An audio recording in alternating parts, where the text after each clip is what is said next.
السلام علیکم۔ شمامہ scary stories میں آپ کو خوش آمدید کہا جاتا ہے۔ یوں تو انسان کی زندگی میں کئی واقعات ہوتے ہیں، مگر کچھ واقعات ایسے ہوتے ہیں جن کو انسان بھول نہیں پاتا۔ آج ایک ایسا ہی واقعہ میں سنانے جا رہی ہوں، کراچی دستگیر کا، جو مجھے ایک نہایت ہی پیاری بہن نے بھیجا ہے۔ دستگیر کراچی کا ایک مشہور علاقہ ہے، مگر ہانٹڈ پلیسز ہر علاقے میں موجود ہوتے ہیں۔ میری بہن مجھے ای میل کے تھرو یہ قصہ بتاتی ہیں، چلیں ان کی زبانیں ہی سنتے ہیں۔ میرا نام اریبہ ہے۔ میں اور میری فیملی رات 1 بجے کے قریب دستگیر کی روڈ سے واپس آ رہے تھے۔ ہم لوگ شادی میں گئے تھے، اس لیے دیر سویر تو ہو ہی جاتی ہے۔ ہمارے پاس اپنی کنوینس نہیں ہے، جس کی وجہ سے ہمیں رکشہ یا ٹیکسی میں سفر کرنا پڑتا ہے۔ گلستان جوہر کے ایک ہال کے باہر ہمیں ایک ٹیکسی والا نظر آیا۔ اس کی ٹیکسی نہایت ہی پرسرار، بوسیدہ سی، عجیب سی نظر آ رہی تھی، جیسے کافی عرصے سے اس نے ریپیئرنگ نہیں کی ہو۔ اس ٹیکسی سے ہی وحشت سی ٹپک رہی تھی، ایک بہت ہی پرانی سی، عجیب سی حالت والی گپاڑا سی۔ خیر، ہمیں تو واپس آنا تھا اپنے گھر، اس لیے ہم لوگوں نے ارادہ کیا کہ اسی ٹیکسی میں بیٹھ جاتے ہیں۔ ٹیکسی ڈرائیور بھی بہت عجیب و غریب سا تھا، جیسے بہت ہی پرسرار سا کوئی معلوم ہوتا ہو۔ خیر، ہم نے گھر آنے کا ارادہ کیا اور ٹیکسی میں بیٹھ گئے۔ میرے ساتھ میری 2 بہنیں اور میرے بھائی تھے۔ جب ہم نے ٹیکسی والے سے کرائے کا پوچھا کہ بھائی ہمیں دستگیر کتنے پیسوں میں چھوڑو گے، تو اس نے کہا باجی جتنے آپ دے دیں، مجھے کوئی جلدی نہیں پیسوں کی۔ یہ سن کر ہمیں بھی عجیب لگا کہ آج کے مہنگائی کے دور میں اتنی غربت ہے، اور ٹیکسی والا کہہ رہا ہے کہ جتنا آپ کی مرضی آپ دے دینا۔ خیر، ہم سمجھے کہ یہ مجبور انسان ہے اور ٹیکسی میں بیٹھ گئے۔ ٹیکسی کی حالت اتنی خراب تھی کہ اندر بیٹھنے پر ہی چر چر کی آوازیں آ رہی تھیں، جیسے کئی سال سے اس کی ریپیئرنگ نہیں کی ہو۔ پیچھے کی سیٹ پر میں اور میری دونوں بہنیں بیٹھی ہوئی تھیں، جبکہ فرنٹ سیٹ کے اوپر میرے بھائی تھے۔ ٹیکسی ڈرائیور نے ہمیں گھور کر دیکھا اور ایک عجیب سی مسکراہٹ اس کے چہرے پہ آئی، اور اس نے ٹیکسی سٹارٹ کی۔ ابھی کچھ دوری ہم لوگ آگے چلے تھے کہ ٹیکسی ڈرائیور نے عجیب سی باتیں سٹارٹ کرنی شروع کر دی، جیسے کہ آپ لوگ اتنا گھبرا کیوں رہے ہیں؟ ایسا لگ رہا ہے آپ نے کسی جن کو دیکھ لیا ہو۔ میرے بھائی نے کہا کہ ایسی کوئی بات نہیں ہے، اصل میں رات بہت ہو چکی ہے اور ہمیں گھر بھی پہنچنا ہے، تھکن کی وجہ سے آپ کو ایسا لگ رہا ہوگا۔ جس پر ٹیکسی ڈرائیور نے کہا کہ اصل میں میری ٹیکسی کی حالت ہی ایسی ہے کہ کوئی بھی بیٹھنے سے پہلے سوچتا ہے، جس کی وجہ سے مجھے سواریاں نہیں ملتی ہیں، اور فیس بھی میں ان کی مرضی کی ہی چوز کرتا ہوں، جتنا چاہے وہ دے دیں، مجھے کوئی اعتراض نہیں، کیونکہ میری ٹیکسی کی حالت ہی ایسی ہے کہ کوئی جتنا بھی دے دے مجھے کوئی فرق نہیں پڑتا۔ اس پر میرے بھائی نے کہا کہ بات سنیں بھائی، آج کل تو اتنی مہنگائی ہے، آج کل تو ٹیکسی ڈرائیور خود ہی فیئر بتا دیتے ہیں، مگر آپ نے نہیں بتایا اور اپنی مرضی پر چھوڑ دیا۔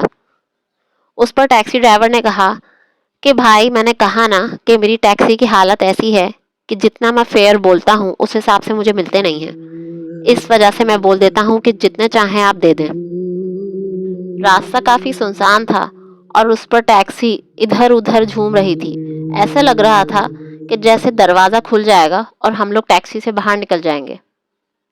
ٹیکسی ڈرائیور فرنٹ پر لگے ہوئے شیشے سے ہم تینوں بہنوں کو بہت گھور رہا تھا، جس پر میں نے کہا بھائی سامنے دیکھ کر گاڑی چلائیے، کہیں ایکسیڈنٹ نہ ہو جائے۔ جس پر ٹیکسی ڈرائیور مسکرایا اور کہنے لگا باجی ڈر تو سبھی جاتے ہیں، ایسی کوئی بات نہیں ہے، میں سامنے دیکھ کر ہی چلا رہا ہوں، آپ کو شاید کوئی غلط فہمی ہو گئی ہے۔ اس کی باتیں سن کے مجھے بہت غصہ آ رہا تھا۔ خیر، ہمیں اتنی رات میں ایک یہی ٹیکسی نظر آئی تھی۔ میرے بھائی کو زیادہ بولنے کا شوق نہیں تھا کیونکہ ان کی خاموش طبیعت تھی، مگر ٹیکسی والا مختلف قسم کے قصے سنانے لگا، کبھی کچھ کبھی کچھ، طرح طرح کی اول پٹان کی باتیں کرنے لگا. ایسا معلوم ہوتا تھا جیسے کہ کوئی وہ پاگل شخص ہو یا کوئی نفسیاتی. میرے بھائی نے تنگ آ کر ٹیکسی والے سے کہا کہ بھائی پکاؤ مت، خاموش رہو اور ہمیں بھی خاموش رہنے دو. جس پر ٹیکسی ڈرائیور بولا، میں آپ کے سفر کو مزید خوشگوار بنانا چاہتا ہوں تاکہ آپ مجھے اور میری ٹیکسی کو برسوں تک یاد رکھیں. میرے بھائی نے جھنجھلانا سٹارٹ کر دیا کیونکہ وہ کم گو ہیں اور زیادہ باتیں برداشت نہیں کرتے، اور رات کے اس پہر جبکہ ہم لوگوں کو گھر پہنچنے کی بہت جلدی تھی. ٹیکسی ڈرائیور نے بتایا کہ میں بھی دستگیر میں ہی رہتا ہوں، اور حیرت کی بات یہی ہے کہ آپ لوگ بھی دستگیر ہی جا رہے ہیں. دستگیر آنے میں ابھی کچھ ہی دیر باقی تھی کہ ٹیکسی ڈرائیور نے کہا کہ آپ کو پتہ ہے کہ جہاں آپ لوگ رہتے ہیں دستگیر علاقے میں، وہاں پر کئی ہانٹڈ پلیسز ہیں، پرسرار جگہیں ہیں اور بہت سارے قصے کہانیاں مشہور ہیں.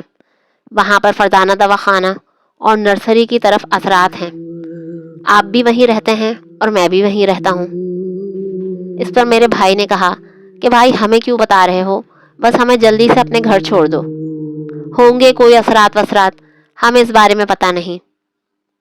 جس پر ٹیکسی ڈرائیور نے کہا کہ بھائی جس پر گزرتی ہے وہی جانتا ہے. ابھی شاید آپ لوگوں پر بیتی نہیں ہے، جب بیتے گی تب آپ جان لیں گے. جس پر میرے بھائی نے کہا کہ اللہ نہ کرے، کیا اول فول بک رہے ہو، سیدھی طرح خاموشی سے ڈرائیو کرو ورنہ ابھی ہم تمہاری ٹیکسی سے اتر جائیں گے.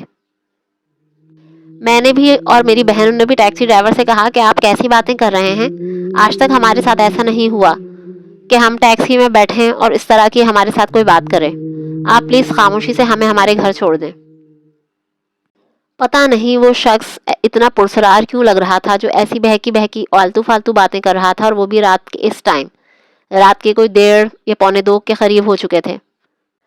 فرزانہ دواخانہ کی طرف گاڑی روک کر ٹیکسی ڈرائیور نے اشارے سے بھائی کو کہا کہ وہ جو فرزانہ دواخانہ کی پیچھے والی گلی ہے اس گھر میں رہتا ہوں، اور وہاں پر پرانے گھر موجود ہیں اور سنا ہے کہ وہاں پر اثرات بھی ہیں.